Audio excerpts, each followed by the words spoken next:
Salut, c'est Angèle. Paris regorge de petites adresses où on peut trouver des produits healthy. Et aujourd'hui, je vous en fais découvrir une avec une recette que je vous préparerai ensuite à la guinguette. Derrière l'atelier de la guinguette se trouve le comptoir des producteurs. C'est le point de vente parisien d'un célèbre fournisseur de Rungis. Bonjour. Ça va? Ça va et toi? Ouais. Alors je viens chercher des petits légumes pour faire un wok. D'accord. Ils fournissent depuis toujours les plus grands restaurants. Et grâce à cette boutique, on peut enfin trouver ces produits exceptionnels réservés jusque-là aux plus grands. C'est l'Eldorado des amoureux des belles tables, où l'exigence sur la qualité des produits reste la même depuis 70 ans. Grâce à une famille, la famille Charrère. Pour tous ceux qui veulent remettre la belle agriculture sur leur table. Merci beaucoup. Salut. Ciao. À bientôt. Donc on revient du comptoir des producteurs où j'ai acheté plein de bonnes choses pour faire le wok. Je vais commencer par préparer la tête de mes petits brocolis. Donc je coupe le dessus et je prends juste ce qu'on appelle les sommités, c'est les petits bouquets de fleurs qu'il y a au-dessus. Alors maintenant que j'ai préparé les petites sommités, je vais préparer les carottes.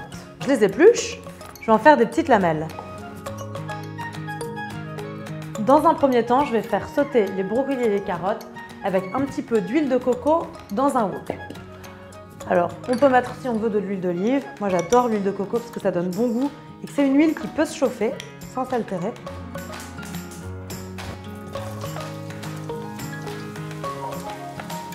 Pendant ce temps, on va préparer le chou kale. Donc là, j'ai eu de la chance d'avoir du chou kale violet et vert.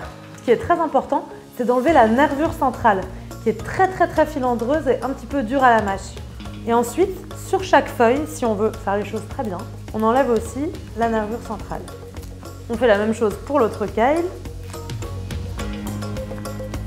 Et ensuite, on prépare le reste des ingrédients. Les échalotes,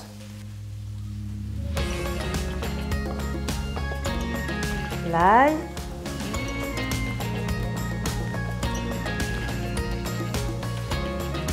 on fait pareil avec le gingembre. La petite technique pour éplucher le gingembre, si on ne veut pas le faire à l'économe et en perdre beaucoup, c'est la petite cuillère. En fait, avec le bout de la petite cuillère, on râpe le gingembre et comme ça, on enlève la peau sans perdre de la chair.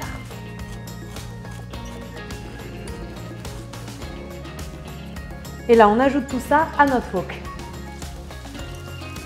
Et pendant que ça cuit, je vais préparer les choux de Bruxelles. Donc pour ça, j'enlève le centre et là j'enlève les feuilles jusqu'à me retrouver qu'avec le cœur que je coupe en deux. Donc maintenant qu'ils sont prêts, je les ajoute au wok. Pendant ce temps-là, je coupe les derniers légumes, les shiitake. Moi je trouve que le shiitake avec le gingembre, la coco et le tamari, ça se marie extrêmement bien.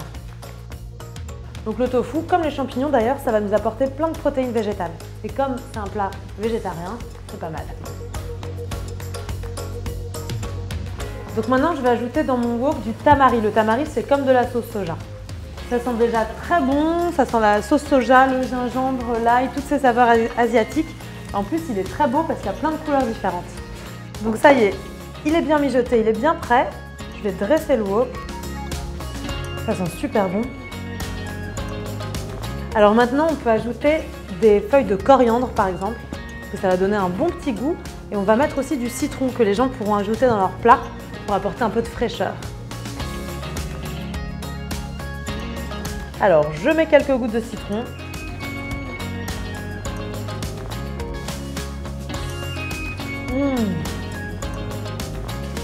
Pardon, mais c'est trop bon.